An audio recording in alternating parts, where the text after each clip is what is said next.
एक शाम प्राची टीवी पर सीरियल देख रही होती है। तभी उसकी सास वहां आती है। अरे सीरियल में तो ऐसे मग्न है जैसे आज रात का खाना पड़ोसी आकर बनाएंगे। मुझे पता ही नहीं था आपने अपने बेटे की शादी पड़ोस में भी की हुई है। हैं? मतलब? मतलब इस घर में सारा काम बहू ही करती है, आप तो सिर्फ खर्राटे मारती हैं। अच्छा जी, फिलहाल तो तुम आराम फरमा रही हो। चलो जाओ, ये मेरे टीवी देखने का समय है। आहा, इसीलिए मुझे भगाया जा रहा है। सॉरी, अब तो बिल्कुल नहीं जाऊंगी। प्राची की इस बात पर दोनों सास बहू के बीच टीवी रिमोट के पीछे बच्चों जैसे छीना झपटी शुरू हो जाती है, जिसके बीच श्लोक भी काम से घर वापस आ जाता है। हाँ, आज मेरी चूहे बिल्ली की जोड़ी किस बात पर झगड़ रही है? अरे तेरे बीवी मुझे टीवी ही नहीं देखने दे रही। अरे तुम्हारी मम्मी मुझे खाना बनाने के लिए फोर्स कर रही है। अरे वाह, ऐसे बेतुके रीजन पर तो बच्चे भी झगड़ा नहीं करते। अरे मुझे कुछ मत बोल, सब इसने ही शुरू किया है। हाँ हाँ, जैसे आप तो बहुत दूध की धूली है ना। अरे बस, दोनों चुप। प्राची जाओ, खाने की तैयारी करो। और माँ तुम छोड़ो, तुम्हें क्या बोलूं, शांति से अपना सीरियल देखो। मुझे दोबारा लड़ने की आवाज सुनाई नहीं देनी चाहिए। ऐसा बोलकर श्लोक वहां से चला जाता है, जिसके पीछे पीछे प्राची भी कुछ न कुछ बड़बड़ाते हुए रसोई में चली जाती है। हाँ हाँ, सासू जी को तो कुछ बोलेंगे ही नहीं, बस मुझ पर ही हुक्म चलता है, खाना बनाओ, जैसे मैं इनके घर में खाना बनाने के लिए आई हूँ। इसी तरह शाम बीतती है और रात को श्लोक और प्राची की सास खाना खाकर सोने चले जाते हैं, लेकिन प्राची गुस्से में कुछ खाए बिना काम में ही लगी रहती है। इस घर में किसी को घंटा फिक्र नहीं पड़ता, मैं खाऊं या भूखी रहूं। प्राची कुछ देर के लिए रसोई से बाहर जाती है और जैसे ही वापस आती है तो वहां दूध का भरा ग्लास देखकर हैरान रह जाती है। फिक्र पूरी है, बस दिखाना नहीं है। प्राची दूध पीकर सोने चली जाती है और अगली सुबह एक बार फिर सास बहू का कार्टून नेटवर्क स्टार्ट हो जाता है। ये तुमने ही किया है।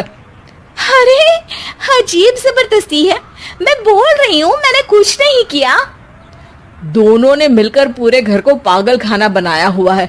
यहाँ कोई नॉर्मल इंसान तो रह ही नहीं सकता, इसीलिए अब पड़ोसी क्या रिश्तेदार भी घर आने से कतराते हैं।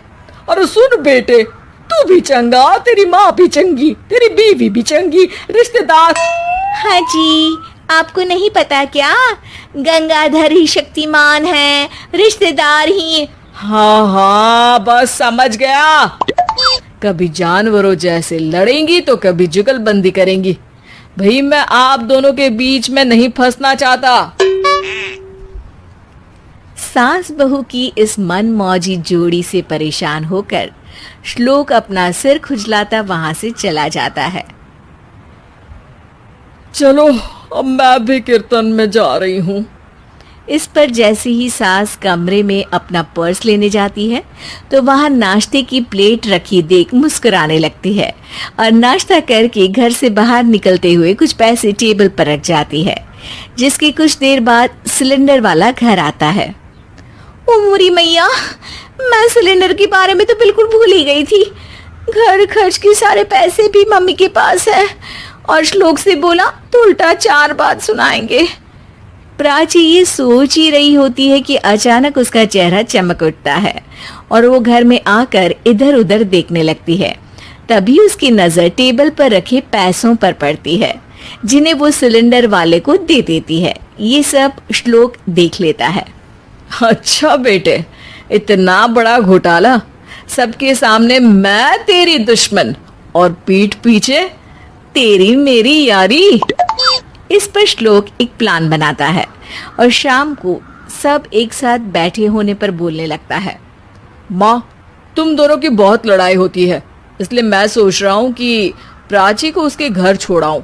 इससे वो भी खुश रहेगी और तुम भी। अचानक श्लोक की ये बात सुनकर सास बहू शौक से उसकी तरफ देखती है। ऐसे कैसे घर छोड़ाओगे? मुझे कहीं नहीं जाना। अरे तुमने बोला नहीं पर मैंने सुन लिया। तुम्हें मम्मी के साथ रहना अच्छा नहीं लगता, मुझे पता है।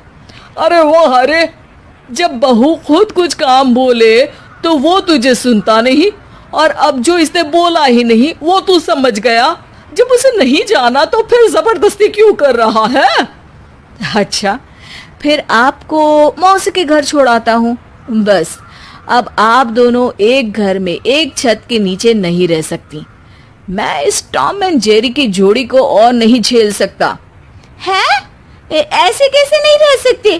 तुम्हें इतनी दिक्कत है तो तुम्हारा बोरिया बिस्तर पैक कर देती हूँ, लेकिन मम्मी जी कहीं नहीं जाएंगी। बिल्कुल यही सुनना था मुझे। अगर दोनों में इतना ही प्यार है फिर हर वक्त ये लड़ाई का नाटक क्यों करती हो? देखा मैंने कैसे माँ किचन में दूध रखती है और तुम उनके लिए कमरे में नाश्ता रखती हो, और कैसे वो पहले ही तुम्हारी दिक्कत समझकर घर में पैसे रखकर बाहर जाती है। अरे भाई, इतना ड्रामा तो डेली सोप में भी नहीं होता जितना तुम दोनों ने इस घर में फैलाया हुआ है। तू हमें टॉम एंड जेरी बोलता है ना, तो याद कर वो दोनों भी एक दूसरे को बाहर वालों की बुरी नजर से बचाने के लिए हमेशा सबके सामने लड़ते थे, लेकिन अकेले में दिक्कत के समय मदद भी तो करते थे। बस हमारा रिश्ता भी कुछ ऐसा ही है। और वैसे भी अगर सास बहू में तू मैं नहीं होती तो दुनिया वालों को कहानियां कैसे मिलेंगी?